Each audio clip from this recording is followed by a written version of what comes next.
There will be nothing like it. Open the fucking strait, you crazy bastards, or you'll be living in hell. Just watch. Praise be to Allah, President Trump. And I don't know about you, but I saw this yesterday. And like Marjorie Greene and like Tucker Carlson and Candace Owens and everybody else, this is disturbing. It's actually sickening. And I'm not that guy. I think you know that about me. I'm not really one to be a bleeding heart or to clutch my pearls or to be sanctimonious about this sort of thing. But it's everything about this. It's everything about it. It's bad enough that we are in a war in Iran without a reason, without a plan B, an exit strategy, a plan. It's not enough that we're being lied to about it, that we're doing it for Israel. Americans are dying, and Trump is totally flippant about that. But it's Easter Sunday. It's literally the holiest day of the year, and this is what you post? Not Happy Easter, not Christ is risen, nothing. You threaten to bomb Iran, which is bad enough by itself, but then it's the profanity. Open up the fucking strait, you crazy bastards. Tomorrow we're bombing all your infrastructure. And then mocking God. And then praise be to Allah. And then mocking God in the middle of it as well. And this is when you realize Trump is evil. He's not a bad president. He's not surrounded by bad advisors or bad personnel or people that are disloyal or not giving him good advice. I've been trying to say this for years. It's him. He is the problem. He has always been the problem. This entire time, any way you want to cut it. It's not the people under him. It's not the people around him. It's not people failing him. It's him. And it's him at his core. It is because he is a completely hollow and wicked person. Who else, what other kind of person could say something like this? And it would be bad enough if you were a Fox News talk show host. You expect this kind of thing from Mark Levin. You expect this kind of thing from Laura Loomer. These people have darkened minds and darkened souls, and they are shock jocks, and their business is to offend the conscience of everybody to get attention because their message is repugnant and nobody would support it otherwise, and nobody would even pay attention to it otherwise. But this is the president of the United States. This is the head of the country on the holiest day of the year, threatening to bomb Iran. Open up the strait, fucking bastards. Praise be to Allah, President Trump. Who writes something like this? What kind of human being writes something like this? I don't understand how anybody could still be making excuses because this goes above and beyond. I used to think 10 years ago that when Trump would fight back against the media, this is one of the things that we used to love about Trump. What did we used to say? That he was brash, that he was rough around the edges, he's direct, he talks how we talk, he says what we're thinking, he's not politically correct. Remember that? That used to be a part of the appeal. Actually, that used to be central to his appeal. People used to say that that was an indicator of his authenticity, his honesty, his groundedness. He's not like the other politicians. He's not about the bullshit. And so 10 years ago, I used to think that was funny. I used to think it was cool. I used to think it was refreshing. And the reason is because it seemed that all of the civility and the formalities and everything like that, it seemed like all of that, we were going through the motions, and underlying it was a lot of propaganda and lies. So at a certain point, people said, let's just dispense with all of these pointless rituals. Let's dispense with all of the pomp and the formalities. Let's dispense with all of this politically correct language, and let's just be direct and honest about what's happening in our country. Yeah, saying open up the fucking strait, it just screams desperation, especially on Easter Sunday. Most people are saying he is risen. Some people are saying praise God, happy Easter. I ain't gonna lie, that was a very diabolical post to post on Easter Sunday. And I do agree with Nick. I think in a 2016 run, A lot of people, including myself, thought it was refreshing to see a politician just talk freely, speak his mind, and he was like violating his opponents. He was saying it how it is. He wasn't talking in a very professional tone or using politician terms. A lot of people actually did like that version of Trump. But we're in 2026 and we're in a war with Iran. It's Easter Sunday. I see Nick's point and I agree. That's why there was a lot of backlash online. It kind of comes off as cringe. And maybe there's something to be said about that. But we have come all the way around over the course of 10 years. And now, is there no decorum? Is nothing sacred? Is there ever a time to be respectful of anyone or anything? How about respectful of the U.S. population? How about the fact that you're the U.S. president for children and families and for a nation of Christians to talk like that at all? How about respectful of the fact that it's a holiday, that it's Easter, respectful of God? There's a time and a place for everything. That you could argue there's a time when we can say a swear word and there's a time when we can be funny or flippant. But here's a few areas when that's not a good idea. When you're at war and it concerns the lives and deaths of U.S. soldiers and civilians. Here's another time when that's not appropriate. On Easter, the one day of the year when we commemorate the resurrection of Jesus Christ. Actually, it's every Sunday, but Easter is the actual historical date when it happens. Those are a couple of situations when actually we want a president to be presidential. That's actually when we want the president to be respectful and to show a little bit of decorum and civility. And if you can't put that together at a time like this, what kind of leader are you? Better yet, what kind of man are you? And so I've been saying this for a long time. I'm over it.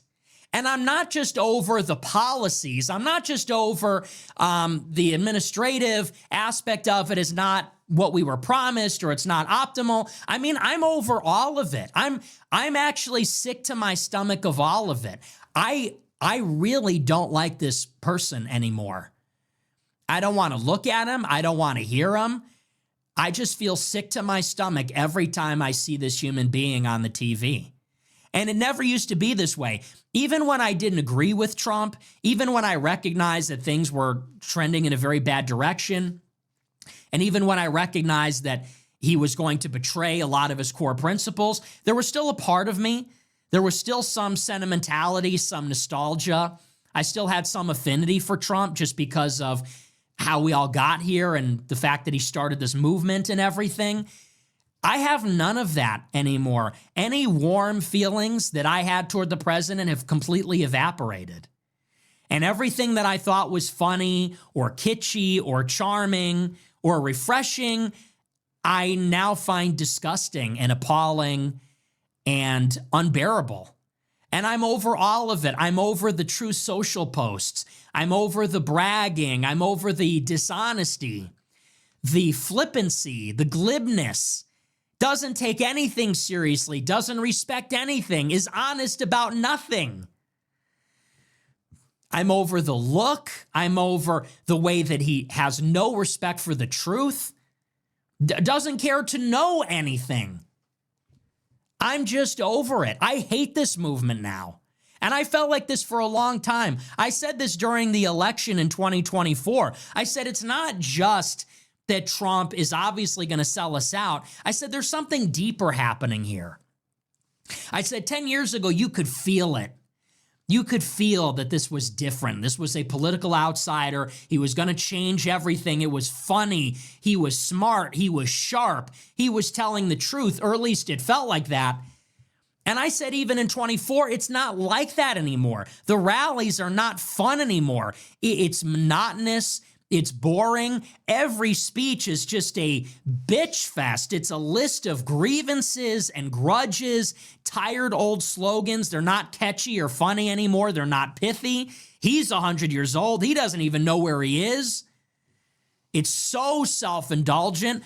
And it appears that it's either a combination of him being a narcissist or surrounded by sycophants. I definitely think Trump has a big old ego, and a lot of the stuff he does is ego driven. You watch every press conference, rally, he's always saying like no one has ever seen before. The record numbers, this, no one has ever done it like this, throwing shots at the previous administration, which whatever. But I think everything is ego driven. And in my opinion, I think he's washed. In 2016, he was funny. It was entertaining to see someone like this in politics, speaking their mind. Because Trump is not going to have a third term, he's older in age, he is washed. I think we gotta admit and look at the mirror and say, yo, Trump is washed. Maybe we need to have a age limit on presidential candidates. In my personal opinion, I think we should have someone maybe in their late 30s, 40s. And the crazy part is there's so much Trump loyalists. If you go on Twitter right now, there's so much people that are still MAGA, MAGA, MAGA. That it just gets worse and worse and worse. And nobody wanted to say anything back then. People were still pretending, no, this is great. Oh, he's the best to ever do it. He's still got it. And you know what I'm talking about. I see this crap. I used to see it a lot more, but I still see it on Twitter. It's the same stupid assholes. Every Trump post, rally, every one of his stupid jokes. How disgusting is it? He'll be in one of these press conferences or a cabinet meeting. He'll tell a joke. And all the sycophants start belly laughing. He will say the lamest, most unfunny joke in the cabinet. He'll talk about the auto pen, Biden, whatever. And the sycophants laugh and laugh. How disgusting, how embarrassing is that? Is this the first world? Do we live in America? What country is this? Are we in a movie? I mean, it's a joke. It's a glaze session. One cabinet member after the other. Oh, President Trump's a genius. He reads so many books. He knows more than anyone. Oh, we have the best economy. Oh, it's the greatest. Oh, yeah, could you tell, could Biden do that? Could the auto pen do that? Then everyone belly laughs. What is that? And I see this on Twitter. I see the sycophants on Twitter. Every time it's a joke like that, a quip, they go and quote tweet, oh, he's still got it. Oh, he's the best to ever do it. Oh, there'll never be another like this. Give it a rest. Are you not tired of doing all this action on this guy?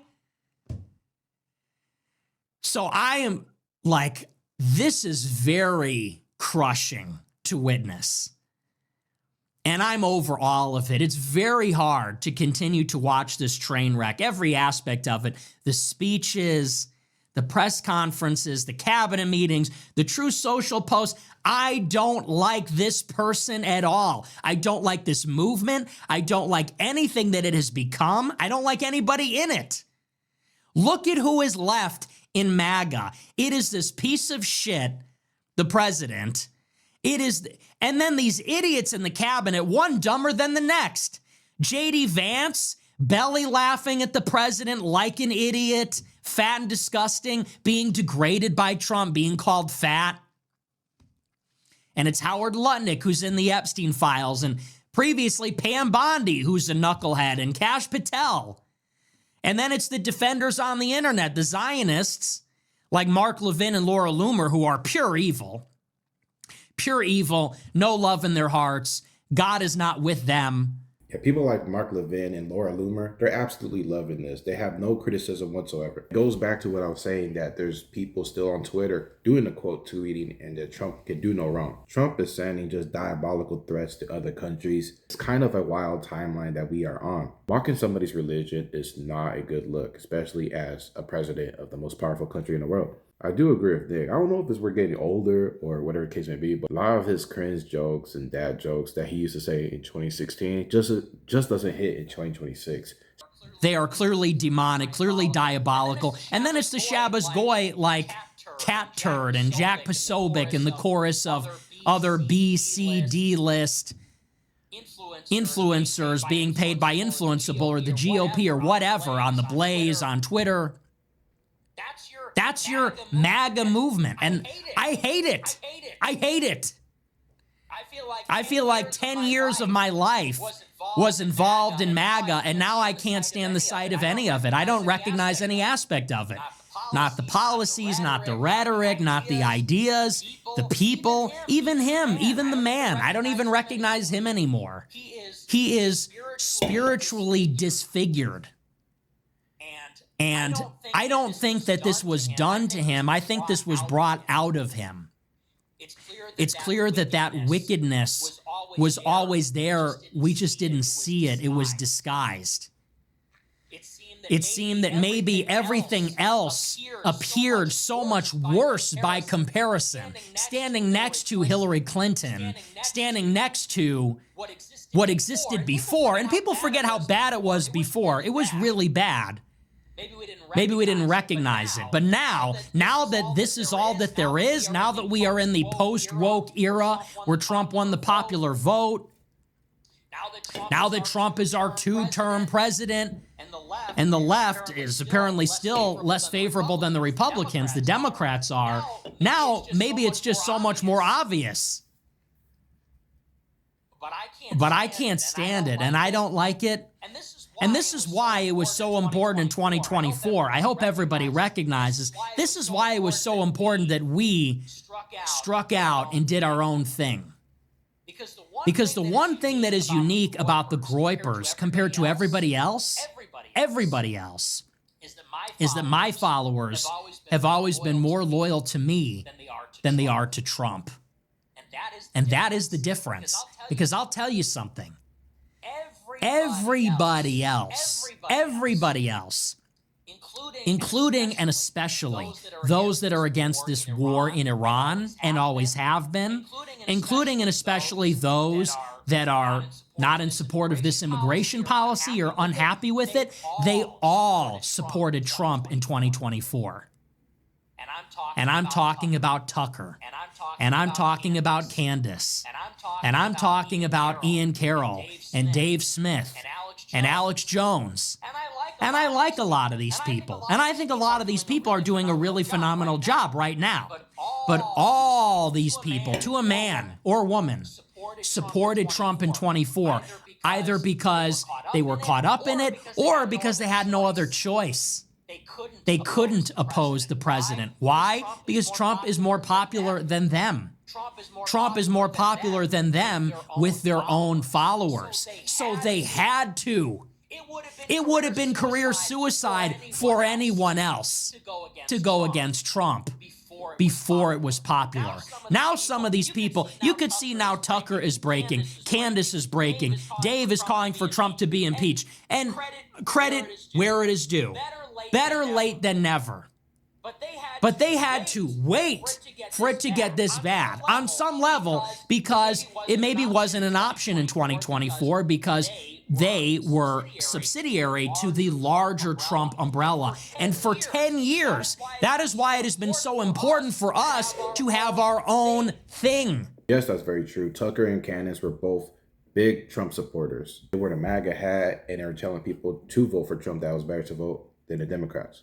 And it is true that the Groypers are very loyal to Nick over Trump. We know this from the 2024 election when Nick was telling people not to vote for Trump. He had Groypers putting up billboards. They're really going to cities campaigning, actually telling people not to vote for Trump. So he does have very strong influence. And in 2026, Nick is telling people to actually vote for Democrat to punch the Republicans in the face as consequences for what this administration has done for putting us in war. I don't know if you saw that even Stephen A. Smith, who's kind of new to politics, very articulate. He does a lot of sports, but now he's dipping into politics a lot. He even praised Nick, saying that he articulates what is wrong with Trump better than actual Democrats. So that's why politics is kind of like in an interesting position right now. Moving forward, MAGA is still split. There's still very loyal people to Trump, and there's a lot of people who did like Trump that's turned on Trump. Sometimes that made people feel uncomfortable. Sometimes that made people feel left out. They wanted to be a part of the Trump movement. They wanted the benefits conferred upon them by the Trump movement. They didn't want to be out here in this other club. But that is why we always had to go that way, because the writing was on the wall even 8 years ago. I remember, and this is the last thing I'll say, and then we're going to move on. I remember in the Groyper War in 2019, when Groypers were invented, when the Groypers became synonymous with my followers, when America First got put on the map, we raised the challenge to Charlie Kirk. When all of this started, I remember in 2019, my followers would go to Turning Point and say, you're not a real conservative because you support mass migration, you put Israel over America, and you're a social liberal. So how are you conservative? And you know what they would say? They would say, well, guess what? Trump is in favor of legal immigration, and Trump is pro-Israel, and Trump endorsed Lindsey Graham, and Trump is pro-gay and pro-trans. He's friends with Caitlyn Jenner. And so they would say, it is you that is out of step with MAGA. It is you that is a fake Trump supporter. We are the real MAGA. And, you know, some people at that time might have tried to contest that. But I said, you know what? You're right. It's true. Lindsey Graham is welcome at Mar-a-Lago. We are not. Doesn't that tell you something? Mark Levin is promoted by Trump. We are not and never will be. Alex Jones got an interview with Trump in 2015. That was the end of that. But the rest of them, Sean Hannity, Levin, they still get access. I said, so instead of forcing it and trying to make it work, I said, we need to recognize that on a long enough timeline, if we put all our eggs in this basket, we're going to find ourselves outside in the cold. Because you know what? They're right. Mar-a-Lago and the Trump movement always has been infiltrated by those elements. And we're never going to be able to leapfrog them in the court of Trump, thinking if we kiss enough ass, if we defer enough to the president, if we engage in these court politics and political machinations, maybe one day he'll choose John McEntee over Brooke Rollins. Maybe one day he'll choose, who knows, Tucker and the based guy over Mark Levin and Laura Loomer. But I recognize that that was never going to happen. So we had to say that the real solution is to recognize the legacy of Trump and Trumpism while also acknowledging that it isn't the end-all be-all. He was a necessary step, a first step, but he was never going to take it all the way, and he can't, and he won't. And it's up to the next generation that actually has dynamic, new ideas, radical ideas that will have to take the baton from him, even if by force. Even if it's a hostile takeover of MAGA, I don't give a shit. I don't care if Trump cries. He doesn't need to endorse me. He doesn't even need to like me. We are going to have to take the baton from Trump, from MAGA. We'll pry it from his cold, dead hands if we have to. And that's not a threat. I'm not saying that in any type of suggestive way. But I mean, he's an old man. He is an old man, and his followers are old. Trump is 100 years old. His followers are 100 years old. Mark Levin's audience is 100 years old. Fox News, who even watches it, other than nursing homes and the villages? That is true. Everybody who's like pro-war and actually pro-still MAGA are the older boomer people, the neocons.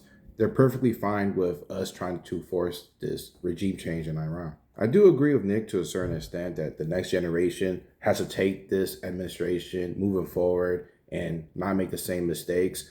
The only thing that I don't think Nick is taking into consideration is you still have this JD Vance problem for the next election. So it's gonna be quite interesting. So I'm very curious to see what you guys think. Do you guys agree with Trump's Easter post? Do you guys think it was out of line? Do you agree with Nick? So let me know in the comment section, but I am out of here. Peace.